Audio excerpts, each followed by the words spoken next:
Любовь русского парня и украинской девушки – ответ владикавказских артистов событиям на востоке Украины. На сцене Русского театра состоялась премьера спектакля «Шельменко-денщик». Сюжет типичен для европейских водевилей, только перенесен на злободневную почву. Чувства здесь ломают все преграды, а песни и пляски устанавливают мир. Показать, что братские народы не являются врагами – основная идея пьесы. Ведь то, что строилось на протяжении веков, не может быть разрушено вмиг. И вот этот спектакль рождался именно на этой вот волне, чтобы доказать, что мы никогда в жизни не оставим Украину в стороне, никогда в жизни не скажем, что они наши враги.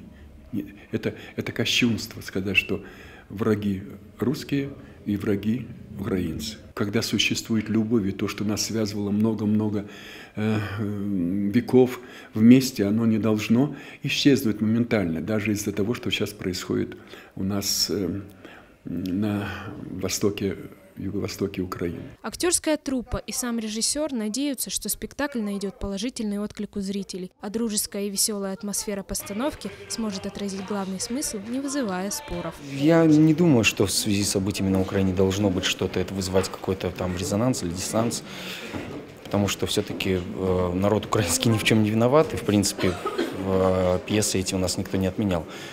Так что я думаю, все будет нормально.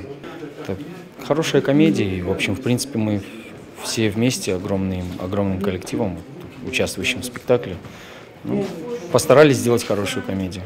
«Шельменко-денщик» в репертуаре театра будет до конца сезона. Любой желающий сможет наблюдать независимую историю любви. Александра Ларионова, Ацамаз Шипшев, Осетия ТВ.